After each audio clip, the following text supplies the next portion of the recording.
ನೋಡ್ತಾ ಇದ್ರ BBC news. ನಾನು ಸ್ವಾಗತ್. ಹಾಸನ ಜಿಲ್ಲೆಯ ದಿನದ ಪ್ರಮುಖ ಸುದ್ದಿಗಳ ಕ್ವಿಕ್ ರೌಂಡ್ ಆಫ್ ನಲ್ಲಿ ಮೊದಲದಾಗಿ ಹೆಡ್ಲೈನ್ಸ್. ಐಐಟಿ ಹೆಸರಲ್ಲಿ ಗೌಡರ ಕುಟುಂಬದಿಂದ ಭೂ ಕಬಳಿಕೆ ಸಂಚು, ಜಮೀನು ವಾಪಸ್ ಕೊಡುವಂತೆ ಸಿಎಂ ಮುಂದೆ ಕಣ್ಣೀರಿಟ್ಟ ರೈತರು. ಐಐಟಿ ಭೂ ಸಂತ್ರಸ್ತರಿಗೆ ಕೋರ್ಟ್ ಆದೇಶದಂತೆ ಪರಿಹಾರ ಎಂದರು ಸಿಎಂ ಡಿಕೆ ಶಿವಕುಮಾರ್. ಬೈಕಿಗೆ ತಹಸೀಲ್ದಾರ್ ಜೀಪ್ ಡಿಕ್ಕಿ, ಓರ್ವ ಸಾವು ಮತ್ತೋರ್ವರಿಗೆ ಗಾಯ. ಆಲೂರು ತಾಲೂಕಿನ ಈಶ್ವರಹಳ್ಳಿ ಕೂಡಿಗೆ ಸರ್ಕಲ್ ಬಳಿ ಘಟನೆ. ಪರಿಷತ್ ಚುನಾವಣೆಯಲ್ಲಿ ಅಡ್ಡ ಮತದಾನ ಹಿನ್ನೆಲೆ ದ್ರೋಹ ಬಗೆದವರ ವಿರುದ್ಧ ಪಕ್ಷದಿಂದ ಸೂಕ್ತ ಕ್ರಮ, ಮಾಜಿ ಶಾಸಕ ಪ್ರೀತಂ ಗೌಡ ಹೇಳಿಕೆ. ಕೆರೆಗೆ ಹಾರಿದ ಗೂಡ್ಸ್ ವಾಹನ, ಸಾವಿನ ದವಡೆಯಿಂದ ಇಬ್ಬರು ಬಚಾವ್, ಯುವಕನ ಸಮಯ ಪ್ರಜ್ಞೆಗೆ ಸಾಲ. ಚನ್ನರಾಯಪಟ್ಟಣದಲ್ಲಿ ಭಾರೀ ಗೊಂದಲ, ಒಕ್ಕಲಿಗ ಸಂಘದ ಐಡಿ ಕಾರ್ಡ್ ಪಡೆಯಲು ಮುಗಿಬಿದ್ದ ಸಾವಿರಾರು ಸದಸ್ಯರು, ವ್ಯವಸ್ಥೆ ಇಲ್ಲದೆ ಸಾರ್ವಜನಿಕರ ಆಕ್ರೋಶ. ಅಕ್ರಮ ಪ್ರವೇಶ, ದಾರಿ ಬಂದ್, ದಲಿತ ಕುಟುಂಬದ ಜಮೀನು ಕಬಳಿಸಲು ನೆರೆಮನೆಯವನ ಸಂಚು. ಸಕಲೇಶ್ಪುರ ಬಂದಿಹಳ್ಳಿ ಗ್ರಾಮದ ಸೋಮಶೇಖರ್ ಕುಟುಂಬದಿಂದ ರಕ್ಷಣೆಗಾಗಿ ಮನವಿ.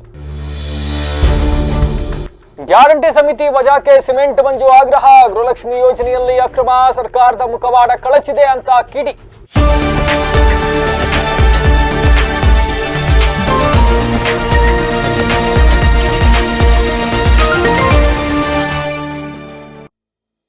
ವಾರ್ತೆಗಳ ವಿವರ.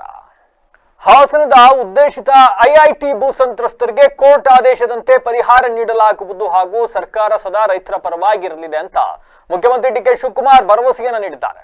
ಬೆಂಗಳೂರಿನ ವಿಧಾನಸೌಧದ ಸಮ್ಮೇಳನ ಸಭಾಂಗಣದಲ್ಲಿ ಸಂಸದ ಶ್ರೇಯಸ್ ಪಟೇಲ್, ಶಾಸಕ ಕೆಎಂ ಶಿವಲಿಂಗೇಗೌಡ ಹಾಗೂ ಅಧಿಕಾರಿಗಳ ಸಮ್ಮುಖದಲ್ಲಿ ದೊಡ್ಡ ಹೊನ್ನೇನಹಳ್ಳಿ, ಕಾಚನಾಯಕನಹಳ್ಳಿ ಸೇರಿದಂತೆ 7 ಗ್ರಾಮಗಳ ಭೂ ಸಂತ್ರಸ್ತ ರೈತರ ಅಹವಾಲನ್ನ ಆಲಿಸಿದ ಸಿಎಂ, ಬಿಡದಿ ರೈತರಿಗೊಂದು ನ್ಯಾಯ, ಹಾಸನದ ರೈತರಿಗೆ ಮತ್ತೊಂದು ನ್ಯಾಯ ಮಾಡುತ್ತಿಲ್ಲ. ರೈತರ ಕೈಗೆ ಹೆಚ್ಚಿನ ಹಣ ಬಂದರೆ ತಮಗೆ ಎಲ್ಲರಿಗಿಂತ ಹೆಚ್ಚು ಸಂತೋಷ.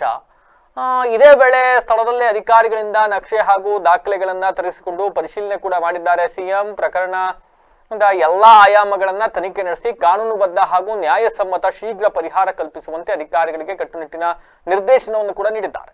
ಇನ್ನು ಸಭೆಯಲ್ಲಿ ರೈತರು ಮಾಜಿ ಸಚಿವ ಎಚ್ ಡಿ ರೇವಣ್ಣ ಹಾಗೂ ಜೆಡಿಎಸ್ ಮುಖಂಡರ ವಿರುದ್ಧ ಗಂಭೀರ ಸ್ವರೂಪದ ಭೂ ಕಬಳಿಕೆ ಆರೋಪವನ್ನು ಕೂಡ ಮಾಡಿರ್ತಕ್ಕಂಥದ್ದು. ಹಾಸನಕ್ಕೆ ಬರಬೇಕಿದ್ದ ಐಐಟಿ ಈಗಾಗಲೇ ಧಾರವಾಡಕ್ಕೆ ಸ್ಥಳಾಂತರಗೊಂಡಿದ್ರು ಕೂಡ ಐಐಟಿ ಹೆಸರಲ್ಲಿ ಮೊದಲು 334 ಎಕರೆ ಎಂದವರು ಈಗ 1057 ಎಕರೆ ಸ್ವಾಧೀನಕ್ಕೆ ಮುಂದಾಗಿರ್ತಕ್ಕಂಥದ್ದು. H D Deve Gowda education trust ಮಾಡಲು ನಡೆಸ್ತಾ ಇರ್ತಕ್ಕಂಥ ಸಂಚು ಅಂತ ರೈತರು ದೂರಿದ್ರು. ಇನ್ನು ಎಚ್ ಡಿ ಕುಮಾರಸ್ವಾಮಿ ಅವರು ಸಿಎಂ ಆಗಿದ್ದ ಅವಧಿಯಲ್ಲಿ ರೇವಣ್ಣ ಅವರ ಕುಮ್ಮಕ್ಕಿನಿಂದ ಭೂಸ್ವಾಧೀನ ಪ್ರಕ್ರಿಯೆ ಆರಂಭವಾಗಿತ್ತು.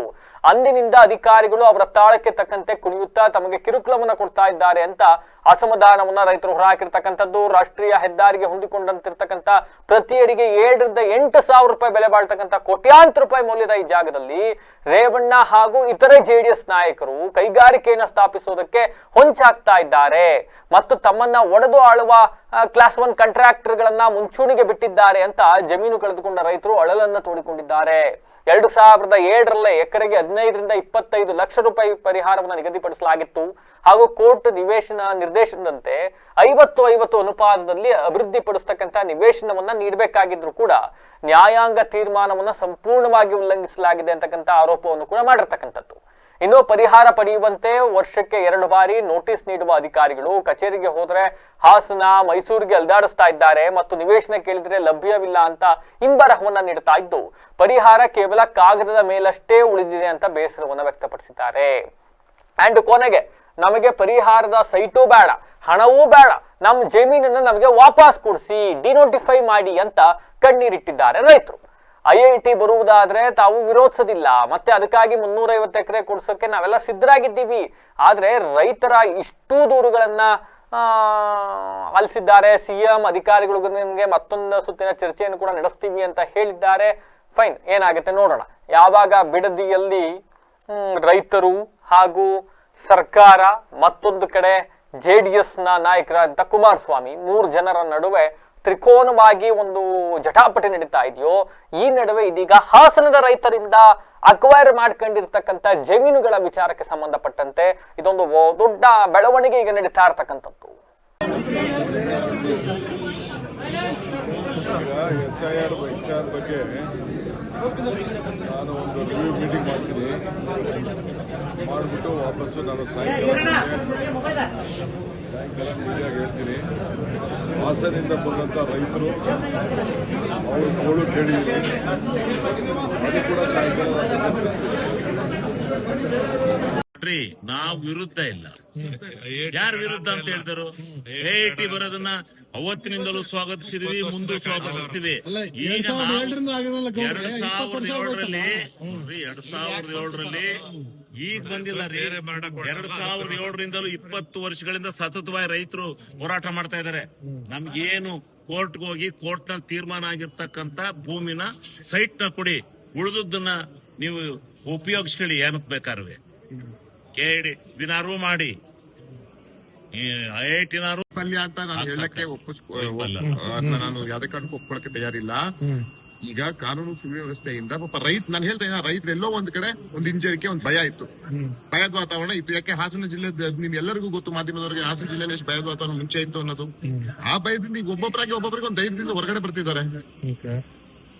ಈಗ ರೈತರು ಅವ್ರು ಹಕ್ಕು ಕೇಳೋದು ತಪ್ಪೆಲ್ಲಿದೆ. ಹಾಗಾಗಿ ಇವತ್ತು ಕೇಳಿದರೆ ಅದನ್ನ ಬಗೆಹರಿಸ್ಕೊಡ್ತೀವಿ ಅಂತ ಗಮನ ಸರ್ಕಾರದ ಮುಖ್ಯಮಂತ್ರಿಗಳು ನಮಗೆಲ್ಲ ಭರವಸೆ. ಹಾಸನ ಜಿಲ್ಲೆಯ ಆಲೂರು ತಾಲೂಕಿನ ಈಶ್ವರಹಳ್ಳಿ ಕೂಡಿಗೆ ಸರ್ಕಲ್ ಬಳಿ ಸಕಲೇಶಪುರ ತಹಸೀಲ್ದಾರ್ ಸುಪ್ರೀತಾ ಅವರ ಜೀಪ್, ಅಂದ್ರೆ ಸರ್ಕಾರಿ ಜೀಪ್, ಸ್ವಂತ ಜೀಪ್ ಅಲ್ಲ, ತಹಸೀಲ್ದಾರ್ ಸರ್ಕಾರಿ ಜೀಪ್, ಅವರು ಕೂಡ ಅದರಲ್ಲಿ ಟ್ರಾವೆಲ್ ಮಾಡ್ತಾ ಇದ್ರು. ಈ ಸಂದರ್ಭದಲ್ಲಿ ಬೈಕಿಗೆ ಡಿಕ್ಕಿ ಹೊಡೆದಿದೆ ಜೀಪು. ಪರಿಣಾಮ 58 ವರ್ಷದ ಜಮೀದ್ ಅಂತಕ್ಕಂಥವರು ಸ್ಥಳದಲ್ಲೇ ಸಾವನ್ನಪ್ಪಿದ್ದಾರೆ. ಮತ್ತೋರ್ವ ಗಾಯಾಳು ನಮೀದ್ ಅವರನ್ನ ಹಾಸನದ ಖಾಸಗಿ ಆಸ್ಪತ್ರೆಗೆ ದಾಖಲಿಸಲಾಗಿದೆ, ಚಿಕಿತ್ಸೆಯನ್ನು ಕೊಡಿಸಲಾಗ್ತಾ ಇದೆ.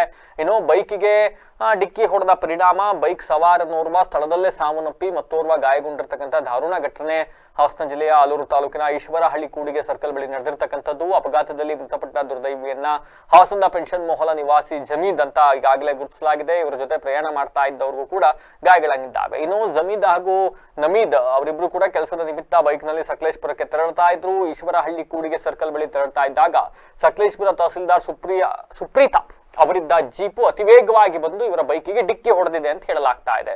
ಯಾವ ಮೀಟಿಂಗ್ ಇತ್ತು, ಅರ್ಜೆಂಟ್ ಅಲ್ಲಿ ಬರ್ತಾ ಇದ್ರೇನೋ ಮೇಡಮ್ ಗೊತ್ತಿಲ್ಲ.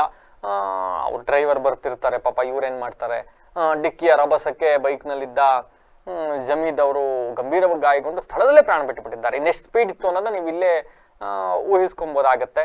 ಇನ್ನು ಅಪಘಾತ ಸಂಭವಿಸಿದ ವೇಳೆ ಜೀಪ್ನಲ್ಲೇ ಇದ್ದ ಸಕಲೇಶಪುರ ತಹಸೀಲ್ದಾರ್ ಸುಪ್ರೀತಾ ಅವರು ಕೂಡಲೇ ಗಾಯಾಳುಗಳನ್ನ ಆಸ್ಪತ್ರೆಗೆ ಸೇರಿಸಿ ಸೂಕ್ತ ಚಿಕಿತ್ಸೆಯನ್ನು ನೀಡಬೇಕು ಅಂತ ಸೂಚಿಸಿದ್ದಾರಂತೆ. ಆಯ್ತು, ಸದ್ಯ ಗಾಯಾಳು ನಮೀದ್ ಹಾಸನದ ಖಾಸಗಿ ಆಸ್ಪತ್ರೆಗೆ ದಾಖಲಾಗಿದ್ದಾರೆ, ಚಿಕಿತ್ಸೆ ಕೊಡಿಸಲಾಗ್ತಾ ಇದೆ.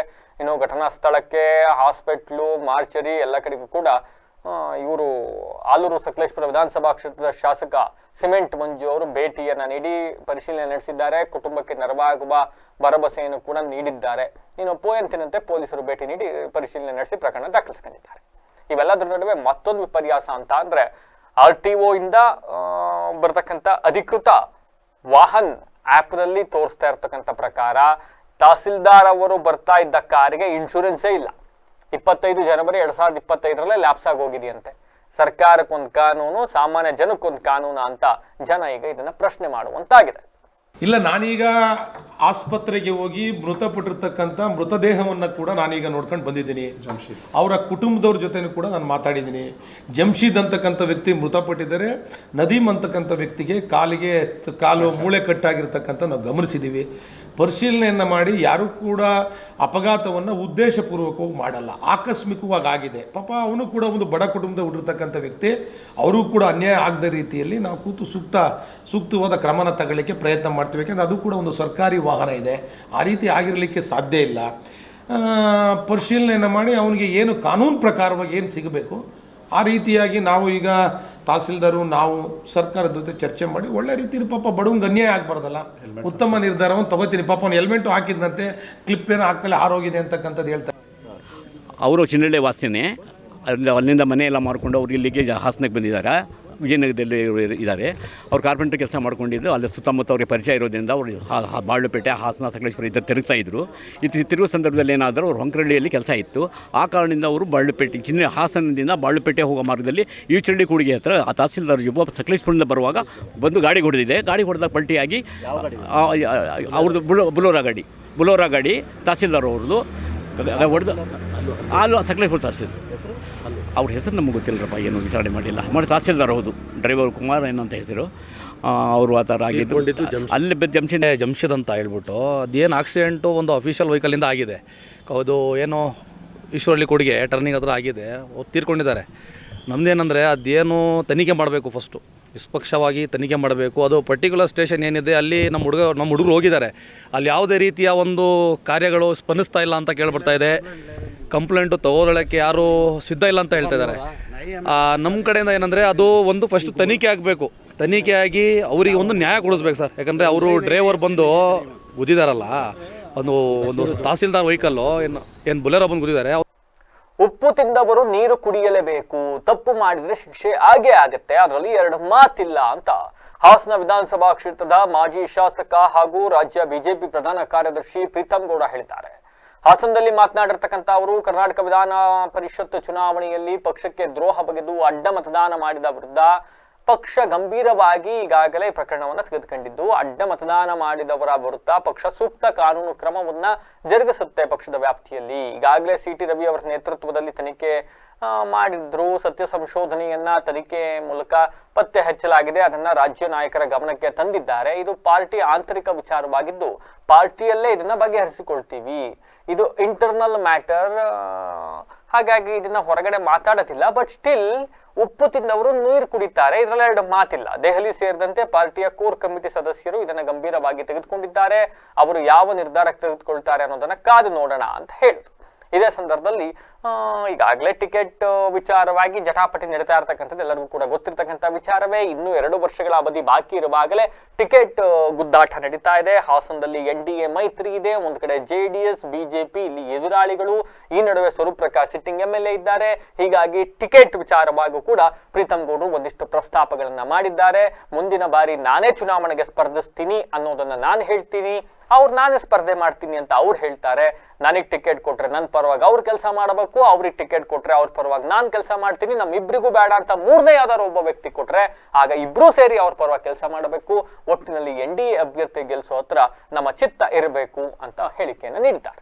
ಅಡ್ಡ ಮತದಾನದ ಏನು ಸಮಿತಿ ಇತ್ತು, CT ರವಿಯವರು, ಮಹೇಶ್ ಅವರು, ಮಹೇಶ್ ತೆಂಗಿನಕಾಯಿ ಅವರ ಸಮಿತಿ ಇದನ್ನು ಸಮಗ್ರವಾಗಿ ಅವರ ಹಂತದಲ್ಲಿ ತನಿಖೆಯನ್ನು ಮಾಡಿ ಇಂಟರ್ನಲ್ ರಿಪೋರ್ಟನ್ನು ಮಾನ್ಯ ರಾಜ್ಯಾಧ್ಯಕ್ಷರಾದ BY ವಿಜೇಂದ್ರ ಅವರಿಗೆ ತಲುಪಿಸಿದ್ದಾರೆ.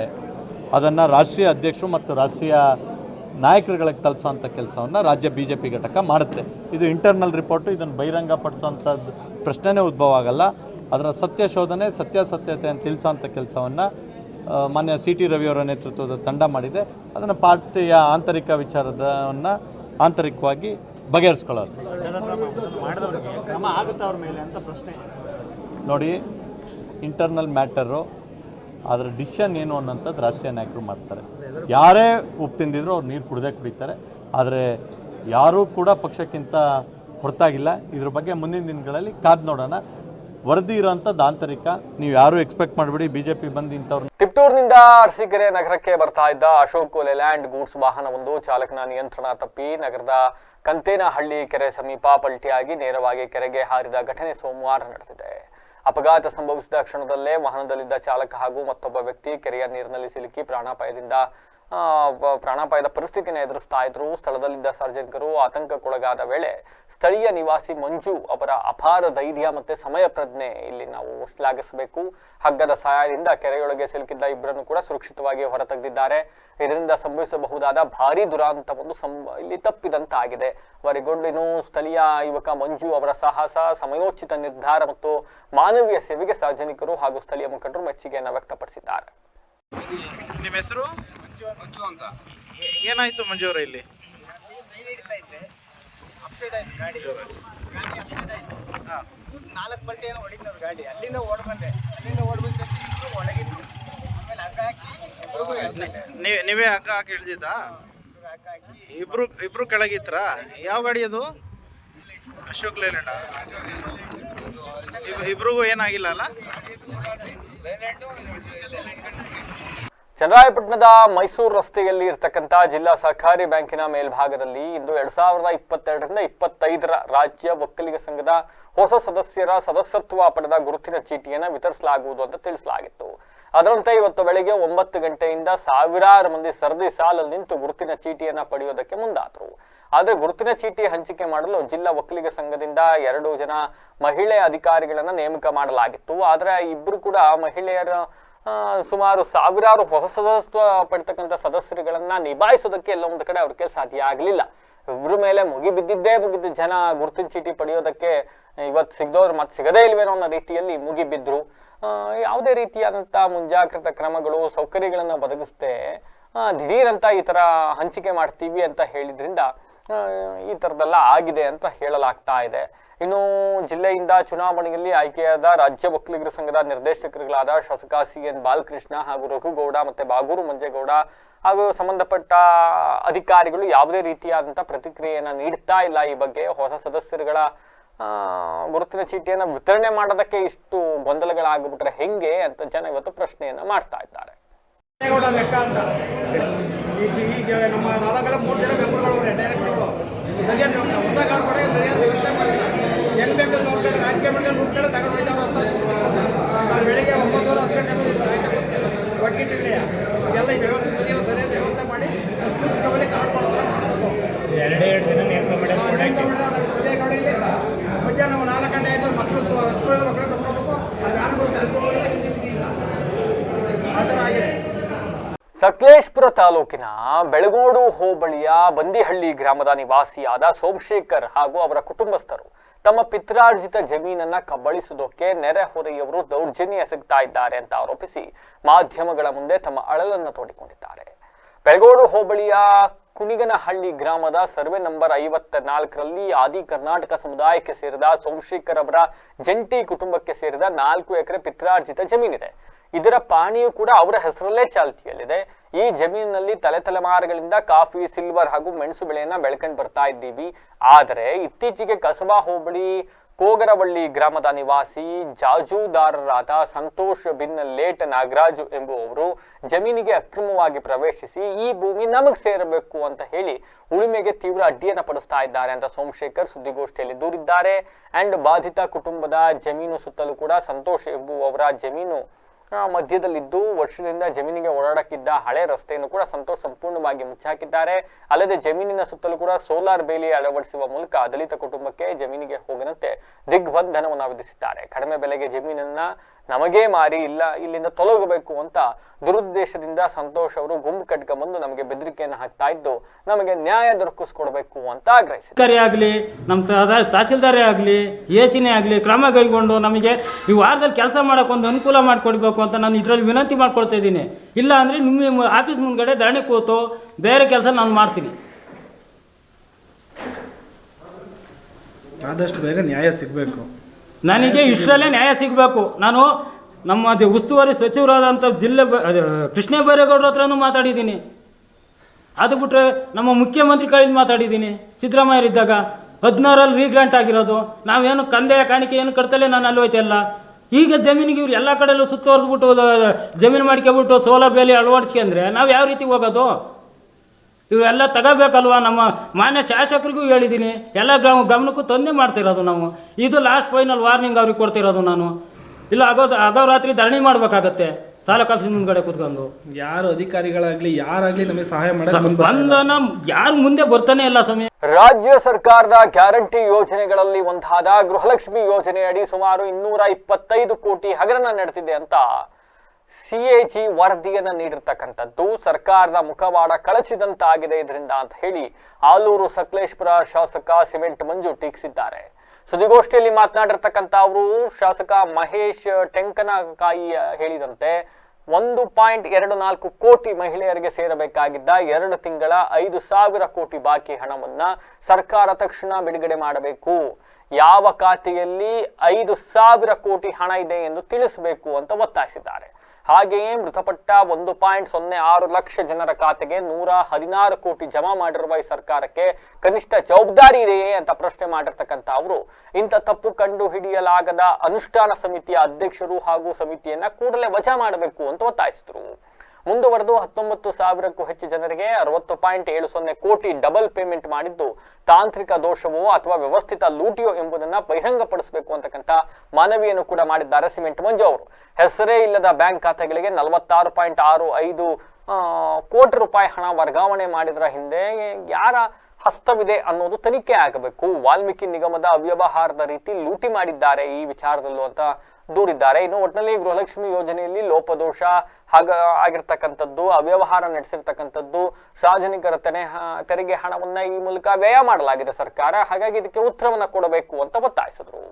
ಇನ್ನು ಸುದ್ದಿಗೋಷ್ಠಿಯಲ್ಲಿ ಜಿಲ್ಲಾ ಬಿಜೆಪಿ ಅಧ್ಯಕ್ಷ ಸಿದ್ದೇಶ್ ನಾಗೇಂದ್ರ, ಪ್ರಧಾನ ಕಾರ್ಯದರ್ಶಿಗಳಾದ ರಾಜ್ಕುಮಾರ್, ಅಮಿತ್ ಶೆಟ್ಟಿ, ಜಿಲ್ಲಾ ಮಹಿಳಾ ಮೋರ್ಚಾ ಅಧ್ಯಕ್ಷೆ ನೇತ್ರಾವತಿ, ಮಂಜುನಾಥ್ ಮತ್ತು ಜಿಲ್ಲಾ ವಕ್ತಾರ ಮೋಹನ್ ಹಾಜರಿದ್ದರು. 125 ಕೋಟಿ ಹಗರಣ ನಡೆದಿದೆ ಅಂತಕ್ಕಂಥ CAG ವರದಿಯಿಂದ ಸರ್ಕಾರದ ಮುಖವಾಡ ಒಂದು ರೀತಿಯಲ್ಲಿ ಕಳಚಿ ಬಿದ್ದಿದೆ ಅಂತೇಳಿದ್ರು ಕೂಡ ತಪ್ಪಾಗಲಾರ್ದು.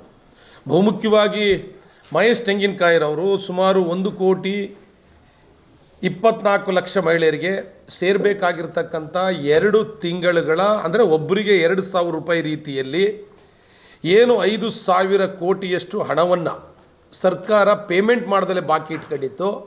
2 ತಿಂಗಳ ಹಣವನ್ನು ತುರ್ತಾಗಿ ಇದ್ರ ಬಗ್ಗೆ ವಿಚಾರವನ್ನು ತಿಳಿಸ್ತಕ್ಕಂಥ ಕೆಲಸವನ್ನು ಮಾಡಬೇಕು. ಏಕೆಂತೇಳಿದರೆ 2 ತಿಂಗಳು ಬಾಕಿಯಾಗಿರ್ತಕ್ಕಂಥ ಹಣ ಸುಮಾರು 5,000 ಕೋಟಿ ಸಾರ್ವಜನಿಕರ ಖಾತೆಗೆ ವರ್ಗಾವಣೆ ಆಗದಲೇ ಅದು ಸರ್ಕಾರದಲ್ಲಿ. ಈಗ ಮತ್ತೊಮ್ಮೆ ಹೆಡ್ಲೈನ್ಸ್. ಐಐಟಿ ಹೆಸರಲ್ಲಿ ಗೌಡರ ಕುಟುಂಬದಿಂದ ಭೂ ಕಬಳಿಕೆ ಸಂಚು, ಜಮೀನು ವಾಪಸ್ ಕೊಡುವಂತೆ ಸಿಎಂ ಮುಂದೆ ಕಣ್ಣೀರಿಟ್ಟ ರೈತರು. ಐಐಟಿ ಭೂ ಸಂತ್ರಸ್ತರಿಗೆ ಕೋರ್ಟ್ ಆದೇಶದಂತೆ ಪರಿಹಾರ ಎಂದರು ಸಿಎಂ ಡಿಕೆ ಶಿವಕುಮಾರ್. ಬೈಕಿಗೆ ತಹಸೀಲ್ದಾರ್ ಜೀಪ್ ಡಿಕ್ಕಿ, ಓರ್ವ ಸಾವು ಮತ್ತೋರ್ವರಿಗೆ ಗಾಯ. ಆಲೂರು ತಾಲೂಕಿನ ಈಶ್ವರಹಳ್ಳಿ ಕೂಡಿಗೆ ಸರ್ಕಲ್ ಬಳಿ ಘಟನೆ. ಪರಿಷತ್ ಚುನಾವಣೆಯಲ್ಲಿ ಅಡ್ಡ ಮತದಾನ ಹಿನ್ನೆಲೆ ದ್ರೋಹ ಬಗೆದವರ ವಿರುದ್ಧ ಪಕ್ಷದಿಂದ ಸೂಕ್ತ ಕ್ರಮ, ಮಾಜಿ ಶಾಸಕ ಪ್ರೀತಂ ಗೌಡ ಹೇಳಿಕೆ. ಕೆರೆಗೆ ಹಾರಿದ ಗೂಡ್ಸ್ ವಾಹನ, ಸಾವಿನ ದಬಡೆಯಿಂದ 2 ಬಚಾವ್, ಯುವಕನ ಸಮಯ ಪ್ರಜ್ಞೆಗೆ ಸಾಲ. ಚನ್ನರಾಯಪಟ್ಟಣದಲ್ಲಿ ಭಾರೀ ಗೊಂದಲ, ಒಕ್ಕಲಿಗ ಸಂಘದ ಐಡಿ ಕಾರ್ಡ್ ಪಡೆಯಲು ಮುಗಿಬಿದ್ದ ಸಾವಿರಾರು ಸದಸ್ಯರು, ವ್ಯವಸ್ಥೆ ಇಲ್ಲದೆ ಸಾರ್ವಜನಿಕರ ಆಕ್ರೋಶ. ಅಕ್ರಮ ಪ್ರವೇಶ, ದಾರಿ ಬಂದ್, ದಲಿತ ಕುಟುಂಬದ ಜಮೀನು ಕಬಳಿಸಲು ನೆರೆಮನೆಯವನ ಸಂಚು. ಸಕಲೇಶ್ಪುರ ಬಂದಿಹಳ್ಳಿ ಗ್ರಾಮದ ಸೋಮಶೇಖರ್ ಕುಟುಂಬದಿಂದ ರಕ್ಷಣೆಗಾಗಿ ಮಾನವಿ. ಗ್ಯಾರಂಟಿ ಸಮಿತಿ ವಜಾಕ್ಕೆ ಸಿಮೆಂಟ್ ಮಂಜು ಆಗ್ರಹ, ಗೃಹಲಕ್ಷ್ಮಿ ಯೋಜನೆಯಲ್ಲಿ ಅಕ್ರಮ, ಸರ್ಕಾರದ ಮುಖವಾಡ ಕಳಚಿದೆ ಅಂತ ಕಿಡಿ. ಇದಾಗಿ ತುತ್ತಿನ ವಿಶೇಷ. ನಿರಂತರ ಸುದ್ದಿಗಾಗಿ ನೋಡ್ತಾರೆ BBC ಟಿವಿ, ಸತ್ಯದ ಕಡೆ ನಮ್ಮ ನಡೆ.